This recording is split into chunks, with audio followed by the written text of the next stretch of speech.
देश की दुश्मनी करने की सबसे बड़ी जड़, सबसे बड़ा एंटी नेशनल ऑर्गेनाइजेशन, सबसे बड़ा एंटी कॉन्स्टिट्यूशनल, और कॉन्स्टिट्यूशन में और भारत में कोई फर्क नहीं है। आरएसएस दुश्मन है, भारत की दुश्मन है, क्योंकि वो एससी एसटी ओबीसी के खिलाफ है, सारी माइनॉरिटीज के खिलाफ है। बुद्ध धर्म से अभी सबसे ज्यादा खिलाफ इसलिए है क्योंकि बुद्ध धर्म जो मनुवादी मानसिकता है उस पर सबसे बड़ा, सबसे पहला प्रहार था जैन धर्म के बाद, और अशोक सम्राट के टाइम पे पूरी दुनिया में बुद्ध धर्म फैला और मनुवाद का एक तरह से खात्मा हो गया।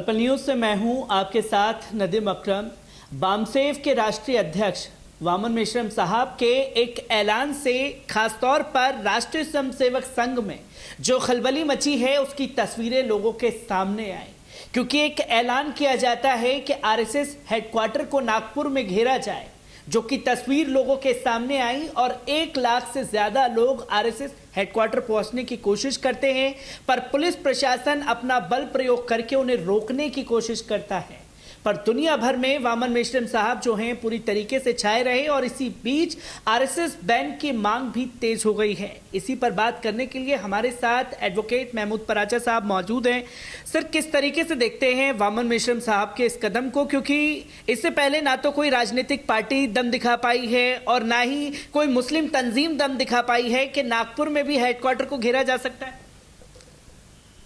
देखिए, मनुवादियों की जो सबसे बड़ी दुश्मनी है, या ये समझा जाए कि जिसके सबसे ज़्यादा खिलाफ हैं, वो शेड्यूल कास्ट, शेड्यूल ट्राइब और ओबीसी समाज के लोग हैं। मुसलमानों से उनकी दुश्मनी या दूसरी माइनॉरिटी से, क्रिश्चियन से, सिख से और बौद्ध से, बौद्ध समाज एक अलग समाज है, उसमें मैं अलग से आऊँगा, लेकिन क्रिश्चियन, सिख और मुस्लिम समाज से जो आरएसएस की और मनुवादी मानसिकता की दुश्मनी है वो ये है कि अब तक सैकड़ों हज़ारों साल से इन लोगों ने जो अपने ही समाज का बता के लोगों को गुलाम बना के रखा है, और उनका मतलब ना पढ़ने लिखने का अधिकार, ना प्रॉपर्टी रखने का अधिकार, ना सड़क पे चलने का अधिकार, ना एक जगह से पानी पीने का अधिकार, उनकी महिलाओं की बेइज्जती, ये एक कानून था ये सब कार्य करने के लिए, जो एक मनुस्मृति के माध्यम से लागू होता। तो सबसे बड़ी दुश्मनी और अब सबसे बड़ा डर भी एससी एसटी और ओबीसी, जिनको वो लोग हिंदू समाज का कहना चाहते हैं और जो स्वयं इस बात को कहते हैं कि हम हिंदू नहीं हैं, उनसे ही उनकी असली लड़ाई है। मुस्लिम कम्युनिटी को तो एक तरीके से इस्तेमाल किया जाता है ताकि एक कॉमन दुश्मन दिखाकर, जो कि दुश्मन है भी नहीं, एक झूठा दुश्मन दिखाकर बाकी लोगों को इकट्ठा किया जा सके, और इन जो मेजॉरिटी 70, 75, 85% लोग जो हैं मनुवादियों के अलावा, उनका हक मारा जा सके, उनकी रोज़गार छीना जा सके, उनकी ज़मीनें छीनी जा सकें, उनकी नागरिकता छीनी जा सके। ये सब की कार्रवाई बाबा साहब डॉक्टर भीमराव अंबेडकर के संविधान आने के बाद भी जारी थी, जारी हैं। वामन मेश्राम साहब क्योंकि बामसेफ के अध्यक्ष हैं, तो वो इन चीज़ों को बहुत अच्छी तरीके से, मनुवादियों की साजिश को बहुत अच्छी तरह से समझते हैं और एक उनका सटीक जवाब देते हैं, और बगैर किसी भय के जवाब देते हैं, और बहुत ही साइंटिफिक जवाब देते हैं, जिससे आरएसएस और मनुवादियों को ऐसा लगता है कि उनका सारा राज फाश हो जाएगा और सारी जो उनकी जो गलत कार्य हैं वो एक्सपोज हो जाएंगे दुनिया के सामने, और एससी एसटी और ओबीसी के लोग जो हैं वो उनके इस छल कपट को पहचान जाएंगे, उनकी इस धोखाधड़ी को पहचान जाएंगे। तो वामन मेश्राम साहब से ख़ास तौर पे, क्योंकि वामन मेश्राम साहब इस सारी बड़ी साजिश को अच्छे से समझते हैं, तो उन्होंने सही नर्व सेंटर को ही चुना प्रोटेस्ट करने के लिए, क्योंकि पूरे देश भर में प्रोटेस्ट करते रहें तो आरएसएस की तो 1 लाख जो उनकी संगठन हैं, जो एनजीओज बताते हैं, वो स्वयं ही बताते हैं, तो 1 लाख जगह प्रदर्शन करने से क्या होगा। जहाँ जड़ है वहीं प्रदर्शन किया वामन मेश्राम साहब ने, और इससे वो बहुत ज़्यादा भयभीत होते हैं, ख़ास तौर पे वामन मेश्राम साहब से, क्योंकि वो अच्छी तरीके से चीज़ों को समझते हैं और वो शेड्यूल कास्ट समाज से आते हैं और बहुत ही ज़्यादा निर्भीकता से और इंटेलिजेंट तरीके से उनको काउंटर करते हैं। तो इसकी दहशत और भी सबसे ज़्यादा आरएसएस के मन में है। और उससे भी सबसे बड़ी बात यह है कि कोई मेश्राम साहब जाके वहाँ कुछ गाली गलौज थोड़ी करने वाले थे, वो तो एक शांतिपूर्ण ढंग से प्रदर्शन करना चाहते थे और आरएसएस के कारनामों को आरएसएस के घर के बाहर से ही, और अच्छा तरीका यही होता है, किसी के अगर कारनामे गिनवाने हैं तो किसी की पीठ पीछे से अच्छा होता है सामने के सामने गिनवाए जाएं। तो वो इसलिए वहाँ गए थे कि अगर आरएसएस के पास, मनुवादी मानसिकता के पास उनकी बातों का कोई भी जवाब है तो वो आके दे दें और पूरी दुनिया देख ले कि बामन मेश्राम साहब क्या सच बोल रहे हैं और मनुवादी और आरएसएस के लोग क्या झूठ बोल रहे हैं। तो इससे तो मनुवादी और आरएसएस के लोग दहशत खाएंगे। वही दहशत का नतीजा है, जब जब मनुवादी डरते हैं तो वो पुलिस को ही आगे करते हैं। ये बात मैं कहना चाहूँगा, क्योंकि जब भी सर इन लोगों से बात करने की कोशिश करते हैं तो ये बताते हैं कि देखिए मोहन भागवत जी जो हैं वो शेर हैं, राष्ट्रीय स्वयंसेवक लोग के जो जुड़े हुए लोग हैं वो शेर हैं, वो किसी से नहीं डरते। पर वामन मेश्राम साहब 1 लाख लोगों का ऐलान करते हैं, हेडक्वार्टर घेरेंगे, उसके अगले दिन ही मोहन भागवत जी को अचानक जाति प्रेम जाग जाता है और वो ये कहते हुए दिखाई देते हैं कि हमारे पूर्वजों ने जो गलती की हम उसके लिए माफ़ी मांगते हैं। क्या अब जो पूर्वजों ने गलती की उसकी माफ़ी मांगने से सारे जो दाग थे वो सब धुल जाएंगे? अब यही इसी बात का तो जवाब बामन मेश्राम साहब देते हैं कि पूर्वजों ने जो किया वो तो किया, अब आप क्या कर रहे हैं वही बात बामन मेश्राम साहब बताते हैं। तो जिससे सबसे ज़्यादा डर है, आपने रिजर्वेशन खाई, आपने मूल निवासी जो समाज है उसको आपस में लड़वाया, ये तो आप आज ही कर रहे हो ना।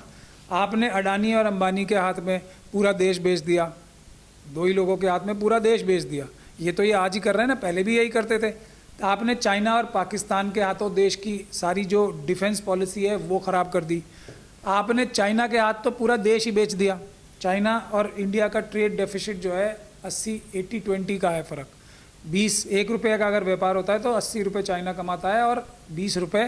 भारत के हिस्से में आते हैं। तो ये सब चीज़ें पाकिस्तान ने धारा 370 लगने के बाद आतंकवाद की घटनाएं वहाँ पे इतनी ज़्यादा बढ़ा दी हैं, जो हमारे जो बहुत ही अपने आप को बहादुर और ताकतवर प्रधान होम मिनिस्टर पेश करना चाहते हैं, वो एकदम पूरी तरीके से कश्मीर में फेल हो गए, नाकाम हो गए। धारा 370 ने देश की जो स्थिति है कश्मीर में और पूरी दुनिया में बहुत कमज़ोर की है। तो कश्मीर में भी जो चीज़ें हाथ से निकल रही हैं उसकी जिम्मेदारी सिर्फ और सिर्फ अमित शाह जी की है। अब ये सब कार्य तो अभी कर रहे हैं ना, तो ये सब बातें बामन मेश्राम साहब उनको बताते हैं कि आपके बुजुर्गों ने जो किया वो तो आपने गलती मान ली।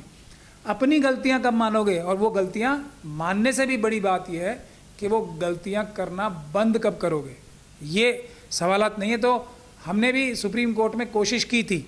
उनकी टीम मेरे पास आई थी, लेकिन क्योंकि एक ही दिन बाकी था तो वो मेंशन नहीं हो पाया। और जो मैंने ऑर्डर्स भी पढ़े हैं जो पुलिस के,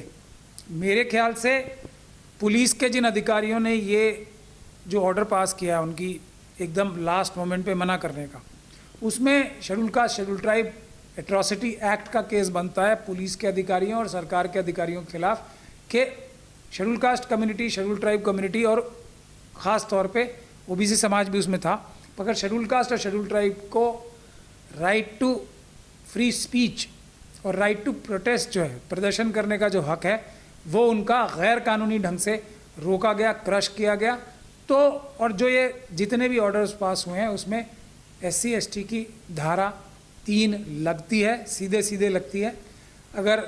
वो कार्रवाई करना चाहेंगे तो वो सारे अफसर जेल जाएंगे जिन्होंने ये इस पे बैन लगाया या इसको रोकने की कोशिश की। क्योंकि सर लगातार जो है आरएसएस बैन की मांग भी तेज हुई, क्योंकि कल ही वामन मेश्राम साहब ने कहा कि मैं अपने सुप्रीम कोर्ट के लीगल एडवाइज़रों को ये आदेश देता हूं कि नोटिस बार बार मांगा जा रहा था कि आप नोटिस दिखाइए, पुलिस कमिश्नर नोटिस नहीं दिखाते और जबरन जो है गिरफ्तारी दिखाते हैं कि वामन मेश्राम साहब को अंदर डाल दिया है तो तमाम लोग खामोश बैठ जाएंगे। और फिर वामन मेश्राम बाहर आते हैं और कहते हैं कि इस बार जो है 11 लाख लोग जेल भरो आंदोलन करेंगे आरएसएस बैन करने को लेकर के। किस तरीके से सराहनीय कदम देखते हैं? और इससे पहले कोई राजनीतिक पार्टी इतना बड़ा दम क्यों नहीं दिखा पाई, या कोई मुस्लिम संगठन इतना बड़ा दम क्यों नहीं दिखा पाया जो आज वामन मेश्राम कर रहे हैं? और अगर वामन मेश्राम कर रहे हैं तो तमाम लोग साथ क्यों नहीं आ रहे?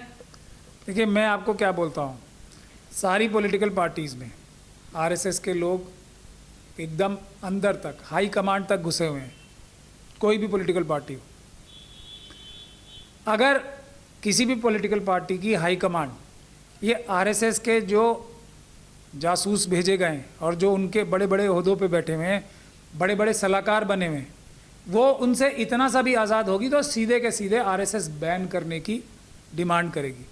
और आरएसएस बैन होने के इतने ज़्यादा सबूत, इतने ज़्यादा तथ्य मौजूद हैं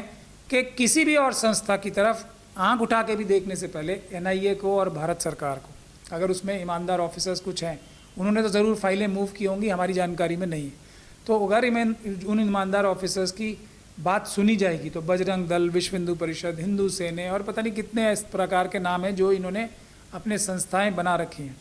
और उनका नर्व सेंटर सब आरएसएस है। आरएसएस की प्लानिंग के बगैर, आरएसएस की डायरेक्शन के बगैर ना विश्व हिंदू परिषद कुछ काम कर सकती है, ना बजरंग दल कुछ काम कर सकती है, ना हिंदू सेना कुछ काम कर सकती है, ना ही बीजेपी के एक साहब सिंह वर्मा साहब के लड़के हैं ना, जो क्या नाम है उनका, नाम भूल, प्रवेश वर्मा, ना ही वो इस प्रकार की बदतमीजी के बयान दे सकते हैं, ना कपिल मिश्रा इस तरह की इलीगल और टेररिस्ट एक्टिविटीज़ कर सकते हैं, ना नूपुर शर्मा साहिबा इस तरह की बयानबाजी कर सकती है। ये सब की सब आरएसएस की शतरंज के मोहरे हैं, वो किसको कब आगे करे ये उनके हाथ में है। और दूसरी बात एक और महत्वपूर्ण है कि दूसरी पॉलिटिकल पार्टीज़ में भी ये सब लोग बैठे हैं और वहाँ की पॉलिसीज़, उन पॉलिटिकल पार्टीज़ की पॉलिसीज़ को गलत डायरेक्शन में ले जाते हैं और उनके टॉप लीडरशिप में डर पैदा करने का काम आरएसएस के लोग ही कर रहे हैं। ये चीज़ बहुत महत्वपूर्ण है और आप लोगों ने देख लिया, आप पूरी दुनिया में, और मैं इस बात को बार बार कहता हूँ अपने समाज के लोगों से भी, मुस्लिम समाज के लोगों से भी, और SC ST OBC और माइनॉरिटीज़ के लोगों से क्या कहता हूँ कि आज देश में 80% काम पीसफुल प्रोटेस्ट से होना है, 20% काम हम वकीलों का है जो हम कोर्ट के माध्यम से करा सकते हैं। लेकिन हमें भी जब हौसला और हमें भी जब न्याय की उम्मीद ज़्यादा बढ़ जाएगी, जब 80% लोग पीसफुल प्रोटेस्ट करें और आरएसएस के खिलाफ कहें तो करें, तो जड़ ही खत्म हो जाएगी बीमारी की। देश में देश की दुश्मनी करने की सबसे बड़ी जड़, सबसे बड़ा एंटी नेशनल ऑर्गेनाइजेशन, सबसे बड़ा एंटी कॉन्स्टिट्यूशनल, और कॉन्स्टिट्यूशन में और भारत में कोई फ़र्क नहीं है।